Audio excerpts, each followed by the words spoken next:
आप देख रहे हैं राष्ट्र की आवाज हिंदी न्यूज। नमस्कार, आप देख रहे हैं राष्ट्र की आवाज ऑनलाइन हिंदी न्यूज।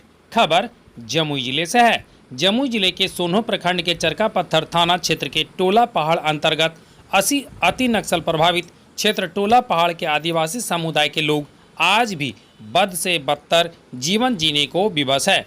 इस समुदाय के लोगों को आज भी सड़क, बिजली, पानी नसीब नहीं हुआ है। यह टोला पहाड़ जंगल के चारों ओर से घिरा है। टोला पहाड़ में बसे आदिवासी समुदाय के लोग से बात होने पर उन्होंने कहा कि हम सभी भारतवासी को अंग्रेजों से मुक्ति तो मिल गई और देश आज़ाद भी हो गया, लेकिन हम सभी टोला के लोग आज भी आज़ाद नहीं हो पाए।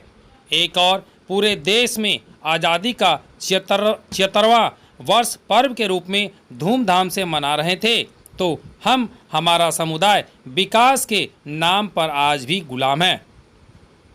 यहाँ की स्थिति यह बन पड़ी हुई है कि आज़ादी के बाद भी हम लोगों को बिजली, सड़क के अलावे शुद्ध पेयजल भी पीने को नहीं मिल पा रहा है।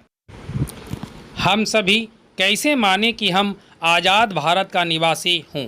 कहने को तो आज़ादी मिले 76 वर्ष हो गया, लेकिन टोला पहाड़ के लोग तिरंगा पहचानने की बात तो दूर, यहाँ के लोग तिरंगा झंडा को पहचान भी नहीं पाया। लेकिन चरका पत्थर एसएसबी कमांडेंट आशीष वैष्णव की उपस्थिति में गिरफ्तार नक्सली सुनील मरांडे की पत्नी प्रिया मुर्मू ने पहली बार इस टोला पहाड़ गांव में आज़ादी का 76वां झंडोत्तोलन किया।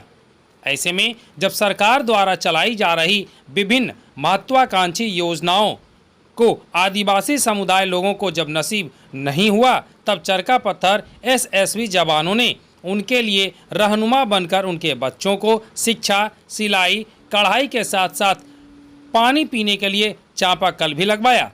इस मामले को लेकर एसएसबी कमांडेंट आशीष वैष्णव से बात करने पर इन्होंने कहा कि हम लोगों का दायित्व इनकी सुरक्षा करना है और लोगों से मेरा अपील है कि नक्सल गतिविधि में जो लोग संलिप्त हैं वो इस रास्ते को छोड़कर मुख्य धारा से जुड़कर अपने बच्चों के भविष्य को उज्जवल कर एक नेक इंसान बनाए। जमुई जिला से ब्रह्मदेव प्रसाद की रिपोर्ट। गाँव में कभी झंडोत्तोलन हुआ था?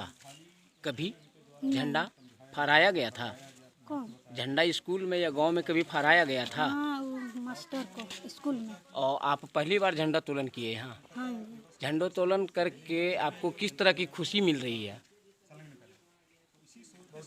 आज़ादी के बाद पहली बार झंडा फहराया गया है ना? हाँ, कभी झंडा तिरंगा आप लोग नहीं देखे थे? तिरंगा नहीं फहरा था यहाँ? नहीं। स्कूल में यहाँ पढ़ाई होती है?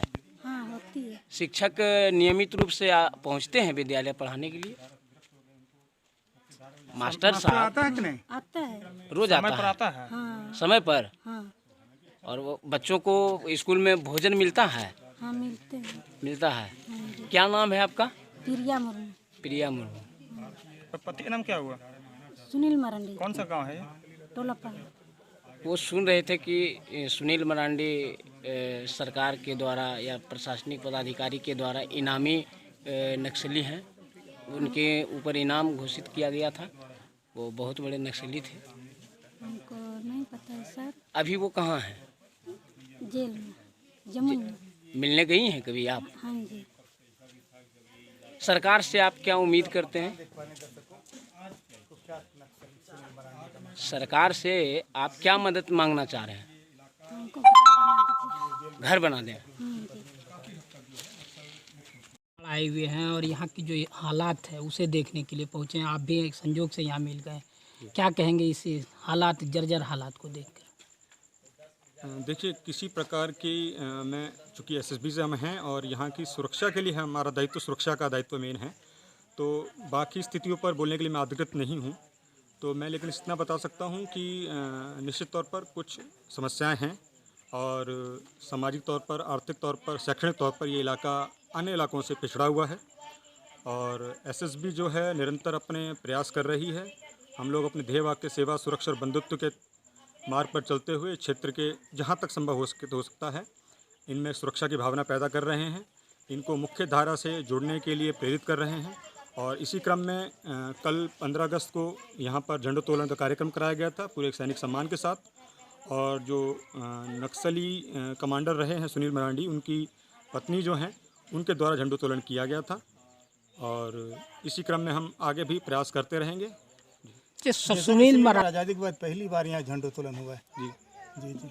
पिछले साल जो है यहाँ पे आज़ादी के बाद पहली बार झंडोत्तोलन हुआ था और इसी प्रकार से हम आए थे तो पता लगा कि यहाँ के लोगों को जानकारी का अभाव है, हमारे देश, संविधान, झंडे के बारे में उनको नहीं। और पिछली बार जो कार्यक्रम था, इस बार भी तिरंगा हर घर तिरंगा कार्यक्रम चलाया गया था भारत सरकार की ओर से, तो उसी कार्यक्रम के तहत हम यहाँ पर आए थे। और जब हमें पता लगा कि यहाँ के लोगों को झंडा के बारे में या संविधान के बारे में या भारत राष्ट्र के बारे में जानकारी नहीं है, तो इसलिए फिर हमने ये सोचा कि यहाँ पर ही झंडोत्तोलन कार्यक्रम किया जाए।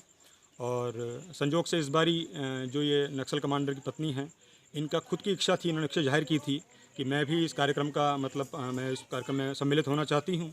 तो हमने भी इसको सहर्ष स्वीकार किया और महिला भी हैं साथ साथ, और एक अच्छा संदेश जाएगा क्षेत्र के लोगों के लिए। तो इसी सोच के साथ हमने इनको मौका दिया कि ये झंडोत्तोलन करें और भारत के संविधान और भारत के राष्ट्र और भारत के झंडे के तहत जो है अपने आगे का जीवन जिए। सर कहीं ना कहीं लग रहा है एसएसबी जनता के दिलों को जीतने का प्रयास कर रहा है। निश्चित तौर पर ऐसा हमारा भी मानना है और हम भी भले ही मतलब हर्ष के साथ इस बात को कह सकते हैं कि जी एसएसबी के जो प्रयास हैं वो फलीभूत हो रहे हैं और इस दिशा में हम आगे भी कार्य करते रहेंगे उसी दृढ़ता के साथ, उसी मन के साथ, उसी मनोयोग के साथ। जो मूलभूत सुविधाएं हैं सर, ना यहाँ सड़क है ना बिजली है सर, फिर भी लोग जी रहे हैं किसी तरह से, सर तो क्या कुछ होगा इन लोगों का? मैं ये कह सकता हूँ कि प्रशासन इस बारे में ज़रूर जानते होंगे और अपने लेवल पर जो भी कर रहे होंगे और उतने में उसके लिए मैं अधिकृत नहीं हूँ। मैं आप एसएसबी के बारे में आपको बता सकता हूँ। जो यहाँ के बासिंदे हैं उनको सरकारी सुविधाएं तो मिलनी चाहिए। जी बिल्कुल मिलनी चाहिए और मेरा ऐसा मानना है कि सरकार इस बारे में ज़रूर सोच रही होगी और प्रयास भी कर रही होगी और जहाँ तक हम देख पा रहे हैं कि प्रयास उनके फलीभूत हुए भी हैं। और मैं अपने कार्य क्षेत्र तक बता सकता हूँ कि हम लोग अपने लिए एसएसबी जो है वो इनकी सेवा और सुरक्षा के लिए प्रतिबद्ध और हम अपने कार्य में कर रहे हैं।